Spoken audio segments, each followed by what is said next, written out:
What is going on, everybody? Thanks for stopping in with the American South Fishing Podcast. I'm live with Captain Spencer Clark of Breaking Bass Guide Service, and you are primarily on Table Rock Lake, correct? Yeah, first off, Tyler, I just want to thank you for having me on your podcast. And yeah, so I'm primarily a guide on Table Rock Lake. I do guide on Lake Taneycomo a little bit for trout as well.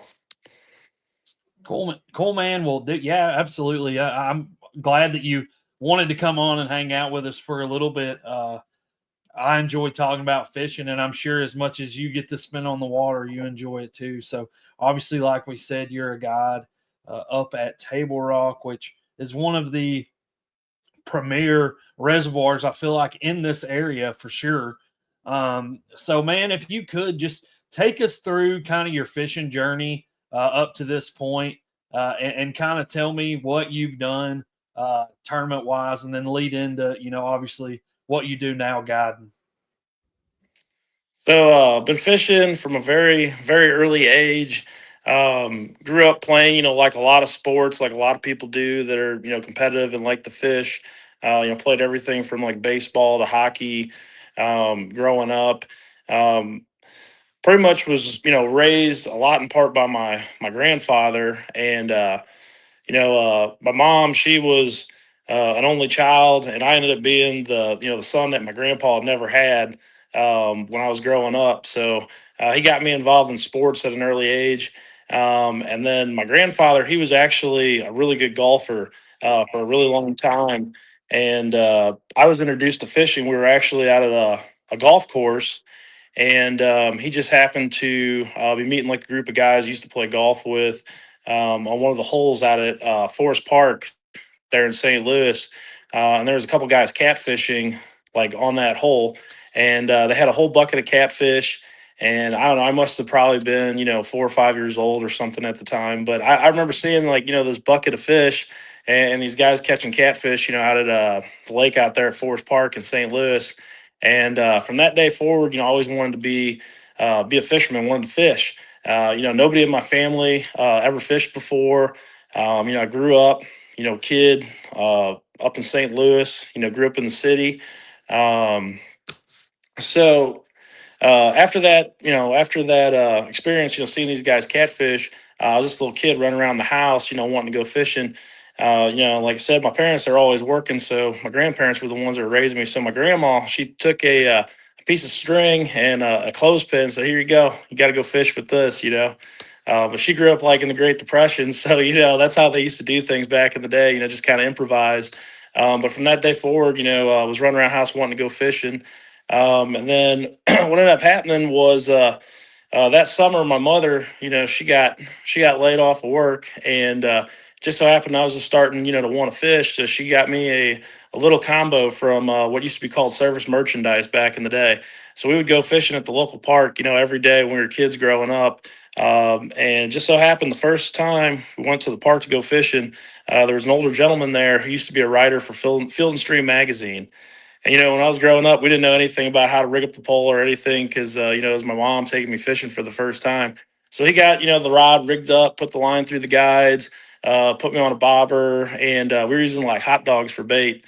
And we caught just a bunch of bluegill that day. And I guess you could say like the bluegill, it's kind of the gateway drug, gets everybody hooked on fishing. So Right. from that day forward, I had the bug to go fishing. So I, growing up as a kid, watched all the fishing shows. Grew up watching Bill Dance, Roland Martin, Hank Parker, just like a lot of people that are probably my age. Like I said, I'll be 38 in July.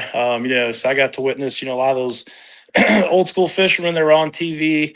And then when I really started, to fish a lot was when I, got the ability to drive too.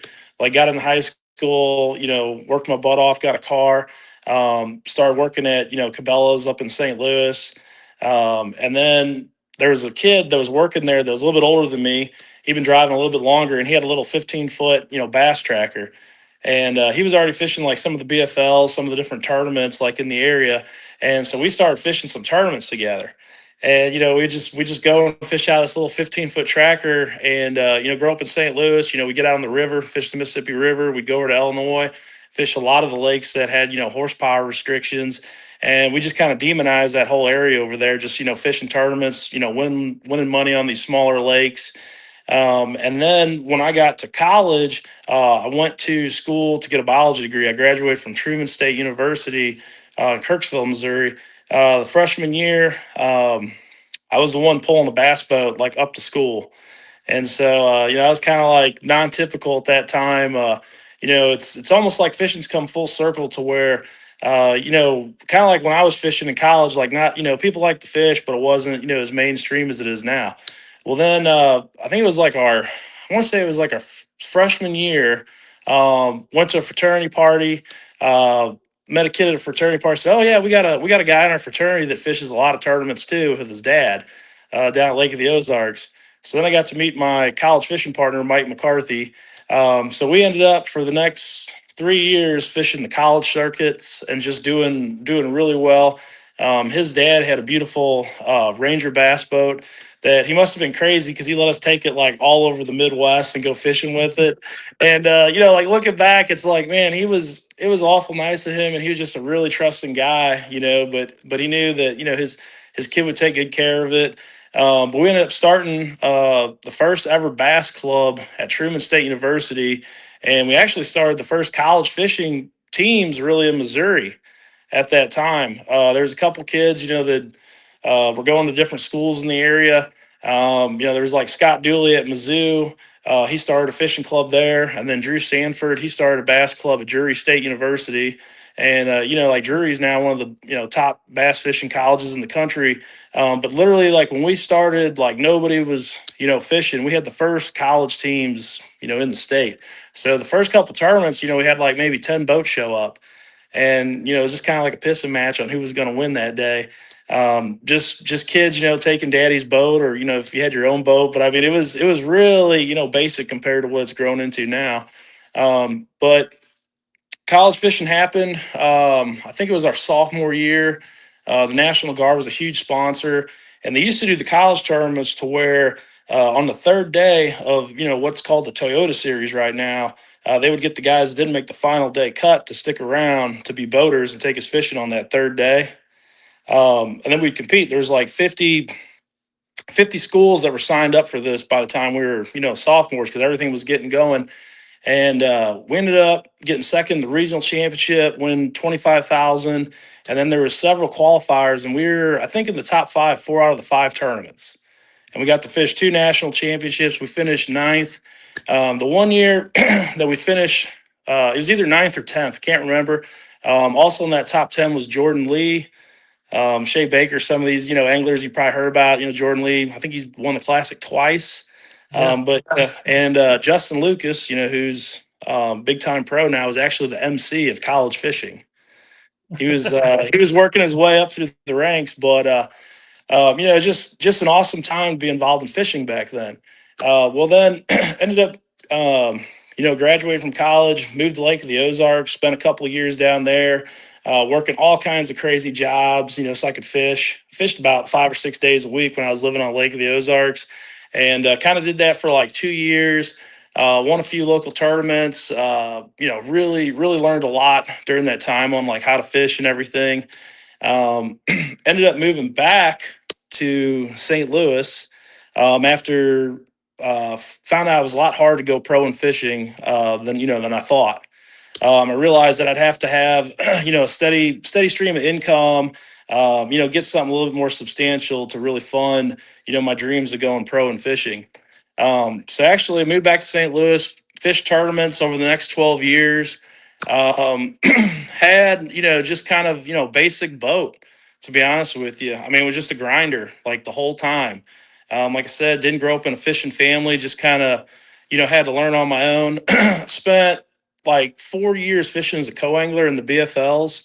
From 2016 to 2019, I had 20 top tens out of the back of the boat, and I also won the BFL regional on Grand Lake, Oklahoma in 2019. So I won a brand new Ranger boat, and that's what really, jump started my fishing career and got me the ability, and the money to actually, jump head first into, fishing bigger tournaments. 2020, ended up finishing fifth overall in points in the boater side in the Ozark division. And then let's see, 2022 started guiding and been full time guide now since 2022. So really, fishing's kind of come full circle. Had a lot of great experiences, met a whole lot of people. But yeah, if I would describe kind of my fishing career, I've always been like a grinder, always pushing myself to go further with everything I do, just taking it like step by step, and just working hard. Absolutely, man. Well, obviously, lots of background in fishing, dude. The tournament fishing career, really, it's insane to see all the things that you've done, whether it be from the co-angler side or even in, like you said, in the Ozark division. And I did a little bit of research on it. You've won a little bit of money fishing, and man, that's really cool. Obviously, as a kid or even into your adulthood, like one of the things that you want to do, like you want to go compete, obviously, and you enjoy being out on the water. If you're going to be out there, you want to be competitive and have the opportunity to win. But now, obviously, you've transitioned into the guide service. So tell me a little bit, first off, what's the name of your guide service and kind of what are the main things that you offer now with your guide service? So my guide service is called Breaking Bass Guide Service. I guide on two different lakes. I guide on Table Rock Lake, and I also guide on Lake Taneycomo. On Table Rock Lake, I primarily guide for bass. We have all three species. We got largemouth, smallmouth, and spotted bass in Table Rock. I also like to guide for walleye. It's a little more seasonal for me. I really like to target walleye, in the summertime, from like end of May through, first couple weeks in September is really good. Able to get a lot of people on the walleye bite. Now on Taneycomo, we guide for trout. We've got two species. We've got rainbow trout and brown trout over on Taneycomo. Do a lot of trips over there. Do a lot of numbers. We get a lot of numbers of trout because Taneycomo is absolutely loaded with trout. So for guys that don't really know, like Table Rock, Lake Taneycomo, Taneycomo actually comes out of the bottom of Table Rock Lake. So we have a dam that they're always, generating for power, letting water out. So Taneycomo stays about 50 degrees year round. That's why I have trout. And I do a little bit of fishing on bull shoals too. But I live like in Kirbyville, which is right between Bull Shoals and Table Rock, about 10 minutes from each lake. So really just living in an awesome area right now to be fishing full time, being a full time guide, surrounded by water and some of the best fishing lakes in the country right here. Yeah, man. I mean, like I had said earlier, Table Rock, you ask all the pros know about Table Rock Lake. They know where it is, kind of what it's about. And obviously, because it's so close to, Bass Pro and Johnny Morris, that helps. But so, man, tell me a little bit about Table Rock Lake. I mean, obviously, you spend a lot of time on it. If you had to describe Table Rock Lake and kind of how it fishes. Like, what would you tell people about Table Rock Lake if they've never fished it before? So Table Rock Lake, I got this cat here. This is Minnow. She's all over the place. So Taylor Rock Lake, it's a great lake. I mean, it's a real clear lake. The water, it constantly changes like all the time. So that's the one thing that you're always faced with on Table Rock. So um, that can be a challenge because the water clarity is always changing. Usually they're running water throughout the summertime, but just having Table Rock be such a real deep, like clear lake. A lot of people, they're really not used to fishing that kind of water. It's a little bit different than a lot of lakes in the country. So Table Rock, it's like 250 foot deep in some of the parts. And what I would consider to be shallow on Table Rock anymore is anywhere from 20 to 30 foot. Usually, that's pretty shallow a lot of times because the last couple of weeks here we've been catching fish, anywhere from 50 to 80 foot of water. Catching fish even on the bottom at 80 foot of water. Caught some big largemouth just before Christmas that deep out of some trees. So that can be a little bit different than like what most people are used to. Because I've kind of traveled around the country, fished a lot of different lakes. And these lakes right here in the Ozarks, they're just different in that regard. I guess like the closest thing I found, kind of further away would be like Hartwell fish Hartwell one time in a All American tournament out there. But that's always the deal at Table Rock. You're always fighting the conditions. Yeah, man. So funny enough, I actually had a guy who a bit back had asked me to ask this question. So I'm going to throw a specific situation at you because it's something you're going to run into probably this year, and you run into every year on these Highland reservoirs. So in the spring, the spawn's kicking off, and it seems like every year we have a massive rain that comes through and causes that water level to rise up a bunch. So, how does that affect the bass? And if bass have already laid their eggs, are they going to abandon that bed, or kind of walk me through all that? Yeah, so usually what happens, like when the water starts to rise down here on Table Rock, the fish, they'll kind of hang out just a little bit, kind of like where they usually are, just at that same depth. But as that water starts to really, get up into the bushes and stay there for a day or two, the fish, they really get up there on the bank. I mean, they fly to the bank a lot of times in those conditions. And one of the best things to do, like on Table Rock, if you get high water, is you want to go up the river. You want to go up to like the James River, be a good place to go, just because a lot of that area up there, you just have a lot of good buckbrush. Water's going to be just a little bit more stained. Up in those areas, it just sets up to where a little bit shallower. That water comes up into the bushes a little bit more. But yeah, they'll get right up on the bank a lot of times. Especially if you get a good rain. It's an excellent time to flip plastics, like flip a beaver up in the bushes, or if you want to throw like a spinner bait, great time to throw a spinner bait on Table Rock when the water's coming up in the springtime. We Yeah. had that all spring. This whole last spring, the water was up. It got way up into the bushes, and we had one of the best spinner bait bites I've ever seen down here. Yeah, man. So that I kind of got into. I started throwing a jackhammer a lot last year and really enjoyed that. But obviously, a spinner bait, and I haven't really quite figured out the time when one's better than the other. I just whenever one's not working, just try the other one. In the situations, but so man, if you had to pick, probably 5 baits to throw on Table Rock year round, what would they be? And obviously, it sounds like you're going to pick a couple that you just talked about. Yeah, so probably my favorite baits to always have tied on Table Rock. A couple finesse baits you definitely want to have would be like some kind of a drop shot worm, and it catches everything from spotted bass all the way up to like 5, 6, 6 pound largemouth down here. If I had to pick one, it would be a Bait Cave Customs drop worm in the morning dawn color. Can't go wrong with that color down here, or like green pumpkin. Um, the other one that I would pick would be an Archie 350 series crankbait in Ghost Crawl. If you need a crankbait, for this lake where those fish, they're say like 14 foot or less, they're getting up on those channel banks where you have the transitions. They're doing that early pre-spawn bite. That crankbait is really hard to beat for Table Rock right now. Um, with guiding, sometimes, I've got trips during, times of the year when I want to, tournament fish. It just so happens you get busy like that. This past spring, I know several guys that place, in the top three in some really big, like solo tournaments on that crankbait that time of the year. And that works all the way through May. And the other one would be a spinner bait. So spinner bait, a lot of people are still throwing spinner baits. The great thing about spinner bait, though, is that it will work at all different depths.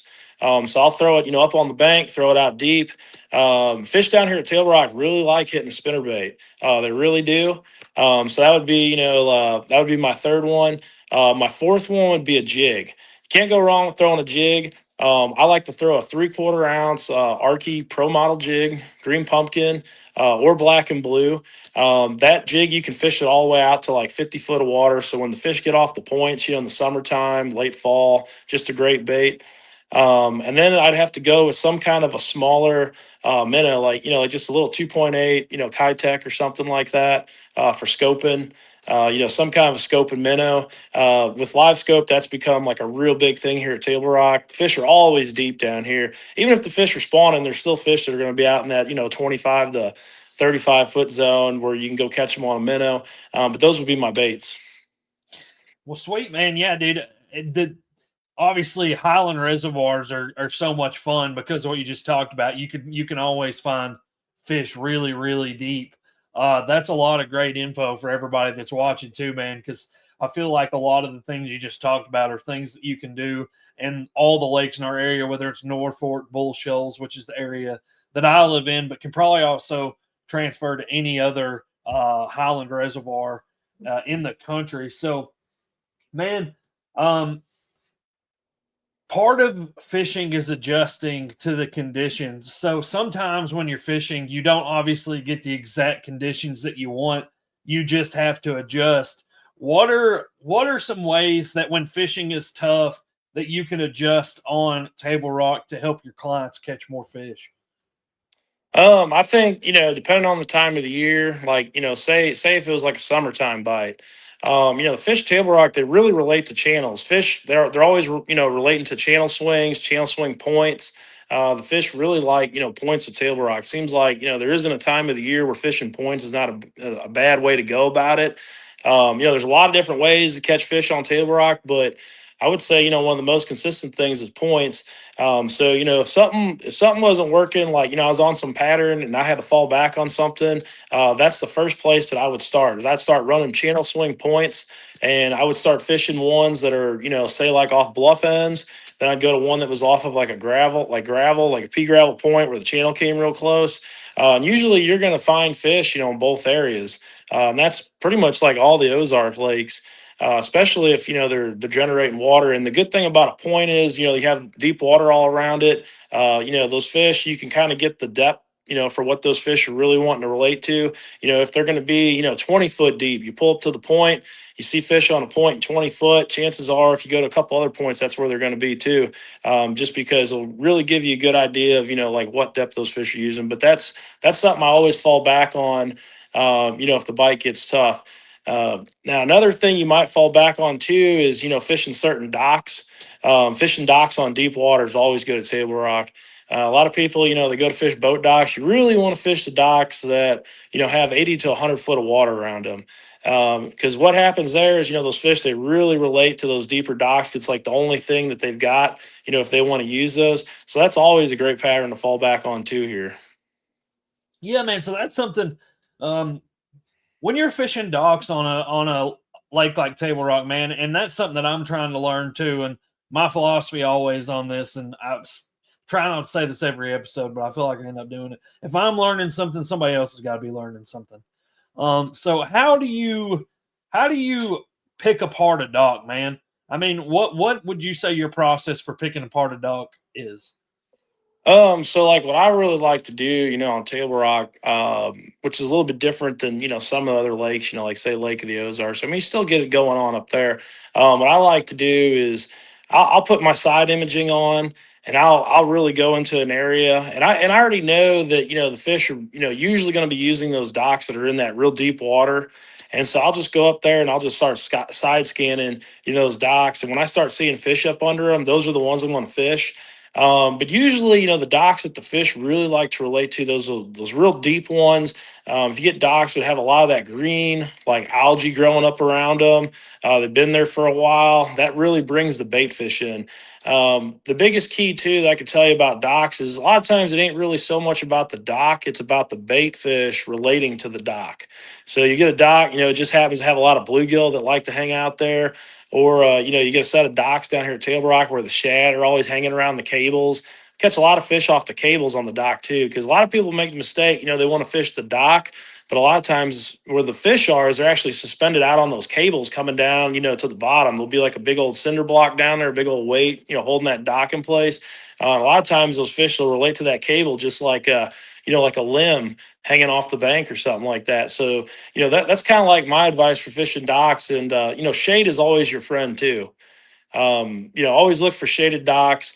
A lot of times, if you're looking into a cove, one thing I've kind of noticed, fishing over the years, if you kind of look back into a cove, any docks that would actually get like direct wind, if that wind was blowing into that cove, like just blowing straight down that cove, if that dock is sticking out a little bit more, or that wind has the ability to hit it all the time, fish really like to get and live around those areas because it seems like there's always wind there. And that goes for like shallow banks too. Something I've noticed, banks that are more open to getting hit by wind are always the ones that produce. So just a little thing I've noticed, fishing Yeah. all the time. Well, yeah, man. I mean, you get to, and that's the cool thing, like the hard thing, especially for me, like I'm mostly just a weekend warrior, but a guy that you spend a lot of time on the water. I mean, from day to day, you probably have an idea what's going to work or where the fish were at, and it makes it easier to adjust to the conditions. And you've probably learned a lot of things that you may not have known before. And so obviously, I hate to talk about forward facing sonar, but we're going to do it, but not in a bad way, but more of a good way. So, what are some things, especially guiding, that you've learned over the last several years about that you probably was a misconception to you before you had forward facing sonar? I think the biggest thing that like forward facing sonar has really taught me, in the past we just spend a lot of time fishing dead water, just hoping and praying that the fish were actually there. Whereas with this forward facing sonar, I can pick up a half-ounce minnow on the bottom in 80 foot of water. Sometimes if the fish are laying like directly on the bottom, you won't see them on that live scope as good until they come off, depending on, kind of what the bottom's like. But the biggest thing that, live scope has really taught me is that, the fish move a lot. And, a lot of times, in the past, we'd be fishing like a piece of cover, or we'd be fishing like, a certain spot, like say off a point. And, we'd pull up and we'd throw and throw and throw. Sometimes, you might throw a jig out there like 30 times and just be like, I know, that fish is down there. And, he's sitting on that brush pile, and, I just got to piss him off and get him to bite. But live scope, what it, shows you right away is that, hey, they're not in the brush pile. They're actually, moved out. They're about 10 foot off the brush pile, because this brush pile has been getting fished like crazy.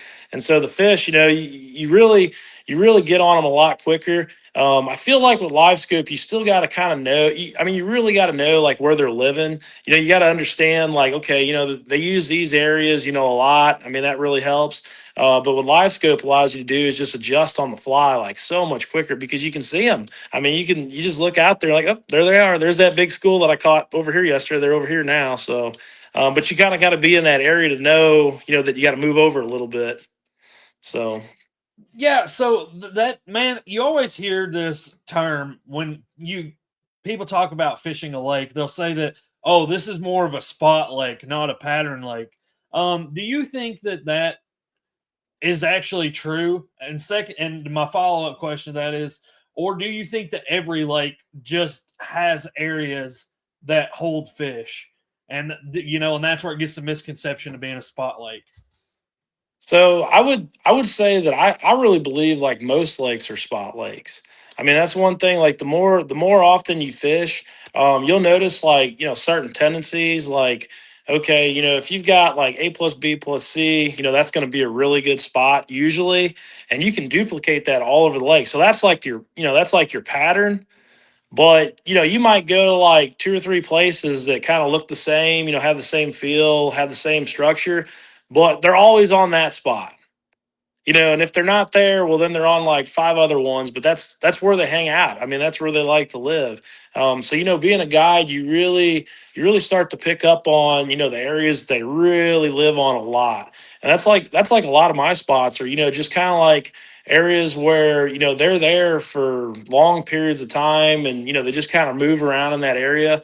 Um, there's just large concentrations that are always hanging out there.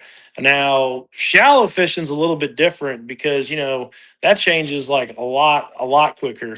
A lot of it depends on the wind, like what the water level's doing. I've noticed though at the deep spots down here that those fish pretty much hang out there all year long, other than when they go to spawn. I mean, they're always there, so it's pretty crazy. Yeah, man. Well, I'm gonna ask you one more question about to kind of follow that up, and then I'd like to get into kind of what's been rewarding for you as a guide. So when you're on a lake like Table Rock, a Highland Reservoir, especially, what are some things that you think that you have to look for to find the areas where, because you might catch fish, but it's like I need to find bigger fish. You know what I mean? If you were Yeah. trying to find bigger fish, where would you probably differentiate those areas? So like one of the things like the first thing I'm gonna be looking for is like like where's the bait at anymore. That's like number one. I'm gonna be looking depending on the time of the year. Especially like in the winter, like early spring, even late fall. You really need to figure out like where that bait's at. And a lot of times, what you're gonna really find is that that bait's gonna go wherever the nutrients are the highest in the water. Down at Table Rock, a good tip I could give you would always be looking for that green, kind of that green water. Like I said, the water clarity changes a lot down here. But once you start finding, that off-colored water to where it's just a little bit green to it, a little bit more off-colored than, the crystal clear water that's always, pumping through Table Rock. A lot Yeah. of times you find bait in those areas, the odds of you catching fish go up dramatically just because it's a little bit easier to trick those fish when the water is just not so clear. And usually what they'll do is they'll kind of shallow up just a little bit more, be a little bit more aggressive because they can't see as good. So those are like two things that I'm really looking for is like I want to find an area where there's a lot of bait. I want to find an area where the water isn't the clearest. And then of course now with like live scope, I'm gonna be looking around try to find the fish. I'm gonna try to find bass in those areas.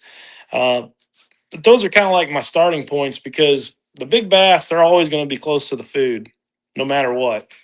Right. Um, they're always going to be close to the food. I mean, a lot of times with like, crawfish, we can't really, tell when those things are hatching as much. A little bit harder to, see on live scope than, like your bait and stuff. But there's times of the year too where, certain types of rock down here are awesome just because, the crawdads are doing their thing. And then we have, a couple bluegill spawns as well too. So, sometimes, instead of being on, like a shad pattern, you really want to pay attention to what the bluegill are doing. When those bluegills start spawning, like up on the bank here at Table Rock, it might be a good time to pick up like, a big magdraft swim bait or throw a big old, spook top water up there because those fish will be all over those bluegill beds. And we get that in the springtime and like early fall.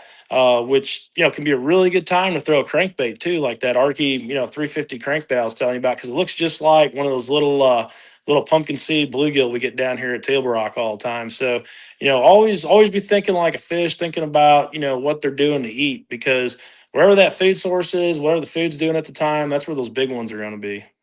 Yeah, man, it seems like on the lakes up here, from my experience, you get the spawn, then you get the shad spawn, and then you get into like, or sorry, the bluegill spawn, then shad spawn. After that last shad spawn, before it starts getting really, really hot, which it's almost time to start night fishing then. But it seems like, for a good solid 3 months here, the fishing's really good, like Oh yeah. really good for a while, and then it gets hot, and it's just time to go night fishing. But moving on to like what's been rewarding for you as a guide. Sorry, we're going a little bit over the 30 minutes that I planned, man. But No, so, that's okay. but what's more rewarding for you? Watching someone catch a big fish, or helping a beginner finally understand something a little bit? I always enjoy, watching my clients reel in big fish. I mean, it just gets your adrenaline pumping, whenever they got, one of those big fish on the line. And, you're sitting there and you're just like praying that all your equipment's going to be like 100%. Because, we get a lot of people coming through the boat doing a lot of weird things with, with everything we've got on board. So when they Yeah. get a real big one on, you're just sitting there praying, everything's going to hold up. Like I said, I use really good equipment, but, that's always like like almost like the pinnacle of being a guide is watching your client reel in just a real big fish. Or a lot of people that come to Table Rock, they've never caught a walleye before. A lot of people, they might catch their first walleye ever. They might catch their first smallmouth ever. We take them trout fishing, say we're down on a trout trip, they catch their first brown trout ever. A lot of times we get a lot of firsts in the boat. So that's always like, one of the highest points of being a guide, having people catch, these key fish. But, getting a beginner and then, showing them like the way that you do things and just kind of teaching them more about fishing, that's something that I really enjoy. I enjoy like teaching people how to, fish, and kind of had a background in that too. Like, I was a substitute teacher was one of my weird jobs, I had when I was, living at Lake of the Ozarks. I was a personal trainer for about 3 or 4 years. So I really enjoy teaching people what I know. Like I said, I don't know everything, but I really enjoy that aspect of being a guide, just showing people like what I've figured out, trying to help them catch more fish and just make their overall experience on the water a better one. Yeah. So, what are some things that are a few things, or maybe even if it's just one thing that you feel like most of the people that you take fishing leave understanding a little bit better, kind of like that switch goes off in their head that's like, oh, I understand this now. Yeah, I think like one of the things that's really stuck out in my mind, the last couple of years, and I mean, like live scope does have a lot to do with it. It's just nowadays, just how deliberate it can be. What you're doing, and in fishing with the sonar that we have available. Table Rock Lake, it's a very deep lake. We do a lot of vertical fishing. We get right on top of the fish that we're trying to catch. So a lot of people, they leave knowing that, like I just kind of go around and, just fish all over the place. Whereas, I went with Spencer and the whole time, I mean, we were throwing like literally at fish the whole time. And, I mean, real deliberate fishing. It's like, okay, here's, where the fish are, we're throwing at the fish. And, that's kind of an eye opener to a lot of people because, a lot of people, when they go fishing, they're kind of just all over the place and they're not, as dialed in. And that's like, I think one of the biggest things that people walk away with, from a guide trip is just seeing like, how like deliberate and on it we are, as far as like, making sure they're always where the fish are.